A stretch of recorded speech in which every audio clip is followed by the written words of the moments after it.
Let me ask you something honestly. Have you ever told yourself, just one more game, and suddenly hours disappeared from your life?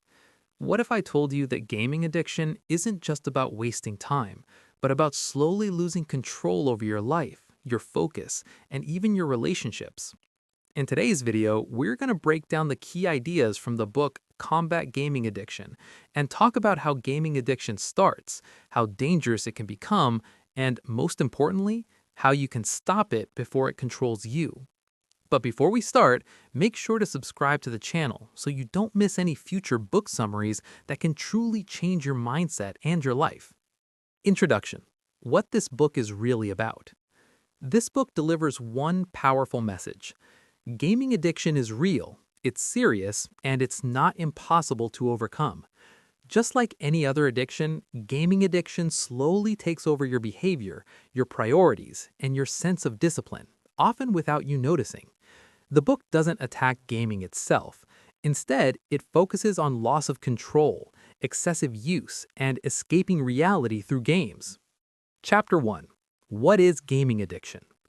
Gaming addiction isn't about playing games. It's about needing to play games, no matter the consequences. When gaming starts replacing your responsibilities, your education or job, your relationships, your sleep and health, that's when entertainment turns into addiction. The book explains that gaming addiction affects the brain the same way substance addiction does. It rewires how you feel pleasure, motivation, and even anger. Chapter 2: recognizing the addiction. One of the most important parts of the book is learning how to recognize the signs. Ask yourself, do you get angry when someone asks you to stop playing? Do you lose track of time every time you play? Are you neglecting school, work, or family? Do you feel empty or irritated when you're not gaming? If your answer is yes more than once, that's not just a habit, that's a warning sign. Chapter 3: finding help and support. Here's something powerful the book emphasizes. Blaming the addict never works. Gaming addicts don't need judgment. They need education, structure, and support. Support groups and rehabilitation programs exist for one reason: to help people rebuild discipline, confidence, and self-control step by step. Asking for help is not weakness. It's the first sign of real strength. Chapter 4: understanding the need for therapy. Not everyone needs therapy, but some people do. If gaming causes insomnia, lack of focus, mood swings, aggression, social withdrawal, then therapy becomes a necessary tool, not an option. The book explains that therapy helps addicts reconnect with reality and rebuild healthy reward systems in the brain. Chapter 5: treatment centers and rehabilitation. For severe cases, treatment centers can save lives. These centers offer professional guidance, behavioral therapy, structure and discipline, long-term recovery plans. They exist to give people a second chance, not to punish them. Chapter 6: why gaming addiction is dangerous. Gaming addiction doesn't just waste time. It can destroy mental health, moral values, self-discipline, real-world boundaries.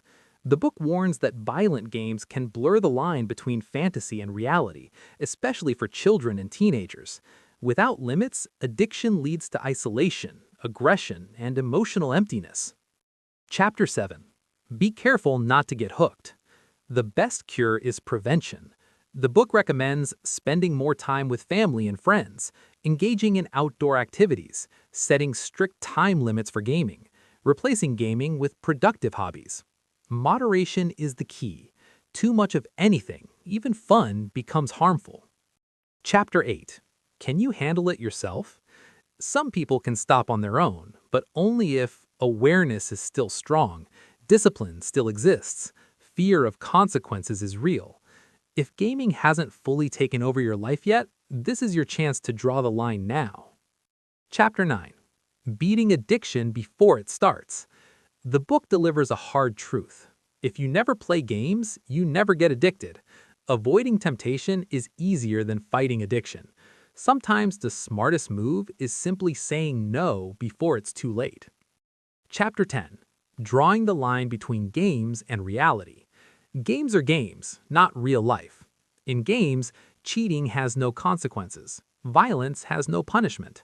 In real life, everything has consequences. The book urges players to stay conscious, responsible, and never confuse digital fantasies with real-world values.